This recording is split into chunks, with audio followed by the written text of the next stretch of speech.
अभी कुछ दिन पहले की घटना है। गत 27 दिसंबर 2024 की इस घटना का जिक्र मैं आपसे करना चाहती हूँ। मैं उस दिन बैंक गई थी। बैंक में अपना काम करने के बाद मैं बाहर आई। मेरी गाड़ी के अगले पहिए के निकट ही छोटी झाड़ियों में एक नन्हा पिल्ला पड़ा हुआ कातर स्वर से रो रहा था। आंखें उसकी बंद थी। वह घायल था। उसके अगले पैर के पास पेट में तकरीबन 4-5 इंच चौड़ा अच्छा खासा घाव था और एक छेद उसकी पीठ में था, दूसरा उसके अगले पाँव के नीचे भी था।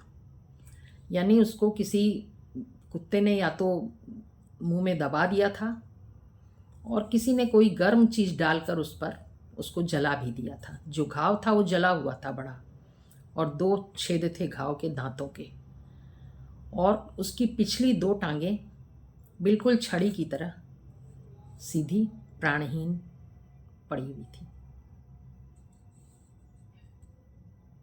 उसके पिछली टांगों के पंजे बिल्कुल मृत प्राय पैरालाइज्ड जैसे पैर होता है वैसे थे। बच्चे की आंखें बंद थीं। उसको देखकर लगा कि इस बच्चे के लिए क्या करूं। मैं पेशे से होम्योपैथ हूं।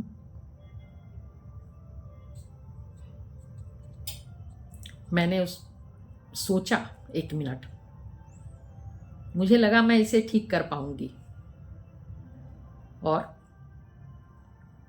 इस बच्चे को मेरे पोते ने तौलिए में लपेटकर गाड़ी की पिछली सीट पर रख लिया। पोते का हाथ लगते ही उस बच्चे को कुछ सुकून लगा और वह शांत हो गया। अब वो शांत गाड़ी की पिछली सीट पर लेटा हुआ था। आंखें अभी भी बंद थी। रोना बंद हो गया था। हम चाह रहे थे किसी भी तरह जल्दी घर जाएं। उसका मुंह बिल्कुल सूखा हुआ था, भूखा प्यासा और घायल बच्चा। उसके शरीर में छोटे छोटे कीड़े भी चल रहे थे, उसको काटने वाले कीड़े। किंतु बच्चा अब रो नहीं रहा था। रोने की भी जान नहीं थी लगता है। किसी तरह हम लोग घर पहुंचे और उसकी चिकित्सा शुरू हुई।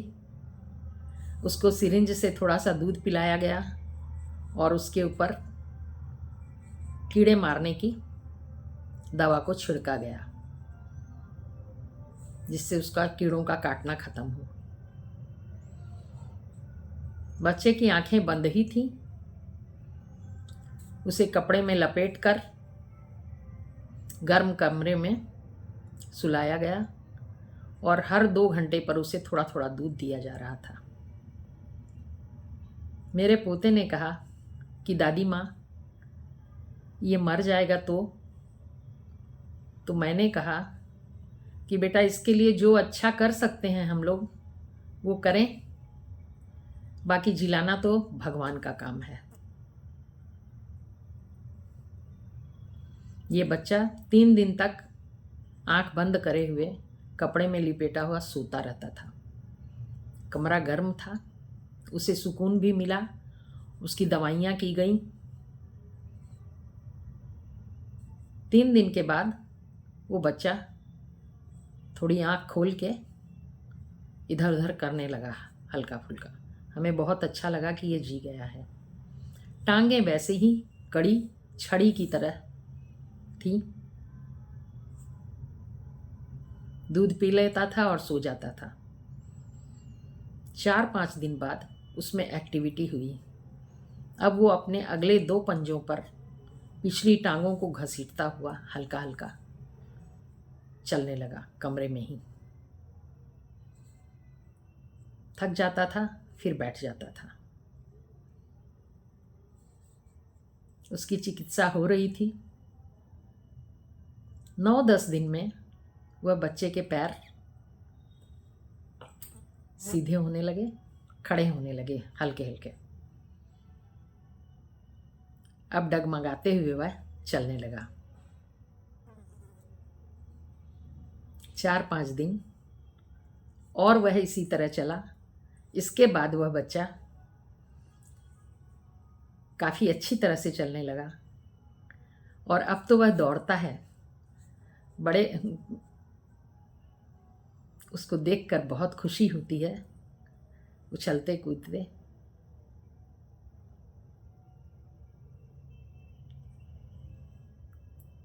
एक बात और मैं आप लोगों से कहना चाहती हूँ जो मेरे दिल के अंदर है। ऐसी घटनाएं हमारे जीवन में बहुत बार होती हैं, क्योंकि मैं 1 महीने से बैंक नहीं जा रही थी, डिले कर रही थी, कल जाएंगे परसों जाएंगे। उस दिन मुझे बिल्कुल लगा कि आज जाना ही है और मैंने अपनी पुत्रवधू और पोते से कहा कि चलें हम लोग, और हम लोग चले बैंक। मुझे लगता है ये ईश्वर का विधान था, ईश्वर की आज्ञा थी। उस बच्चे को ले जाने के लिए उन्होंने हमें तय किया था, क्योंकि इतने दिन से डिले करने के बाद मैं अचानक उस दिन बिल्कुल जाने के लिए कटिबद्ध हो जाऊं कि नहीं आज जाना ही है। यानी कोई अदृश्य शक्ति मुझे कह रही थी कि चलो, और वहाँ जाकर मुझे अपने लिए एक काम मिल ही गया और बच्चा आ गया। ऐसे मौके कई बार जीवन में आते हैं और ईश्वर हमें ऑप्शन ढूंढने का, ये करें या ये करें, इसका मौका देते हैं। उनका वो तो किसी से भी करवा सकते हैं काम, किंतु ये काम उन्होंने मुझे दिया था और अब परीक्षा मेरी हो रही थी कि मैं बच्चे को ले जाती हूँ या नहीं। मैं बच्चे को ला भी सकती थी और कुछ बहाने बना के अपनी परिस्थितियाँ कह के छोड़ भी सकती थी कि कहाँ ले जाऊँगी, कहाँ रखूँगी, कैसे क्या करूँगी, क्योंकि ऑलरेडी घर में एक बड़ा कुत्ता डॉबरमैन था। उससे उस बच्चे की रक्षा करना भी मुश्किल था, क्योंकि ये तो बहुत ही नन्हा सा पिल्ला था। और घर में मैं ले जाऊं तो घर के और लोग इसे परेशानी भी महसूस कर सकते हैं कि कहाँ से परेशानी ले आई है। लेकिन इन सब बातों पर गौर न करते हुए 1 मिनट में बस यही समझ में आया कि बच्चे को उठाओ और घर ले जाके जैसे भी हो इसे ठीक करने का यत्न करें।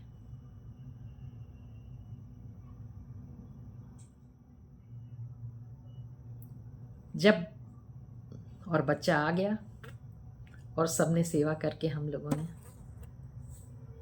उसको भगवान की दया से अच्छा देखा, उछलते कूदते देखा। अत्यंत खुशी होती है उसको देखकर।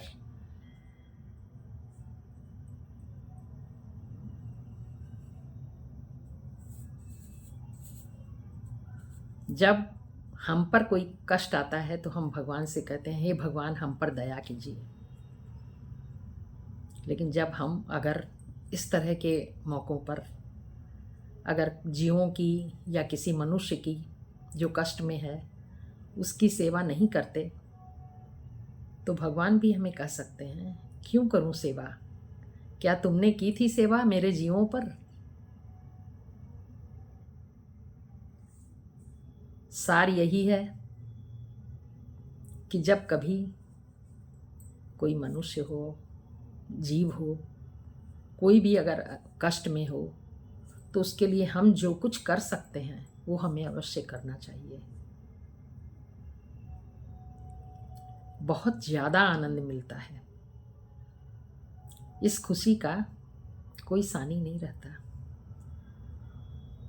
आप सोचिए, वो बच्चा पैरालाइज्ड टांगों से, उसके पंजे बिल्कुल सूखे हुए थे, टांगें बिल्कुल सीधी थीं, आज वह दौड़ता है। तो मैं सोचती हूँ कि भगवान तो इसके भाग्य में दौड़ना लिखे थे, वो वहाँ कैसे रह सकता था। भगवान ने मुझे आज्ञा दी यहाँ घर से चलने की और फिर बच्चा उठा के लाने की भी। ये घटना काफ़ी खुशी देती है, क्योंकि बच्चा इस समय बहुत उछल कूद खेलता रहता है और बहुत ही खुश रहता है। अभी बहुत ठंड है, इसलिए सोचते हैं कि क्या करेंगे, कैसे है। अभी घर में ही है बच्चा और बहुत रफ्तार से चलता है। उसका नाम मेरी बहुरानी ने बिजली रख दिया है।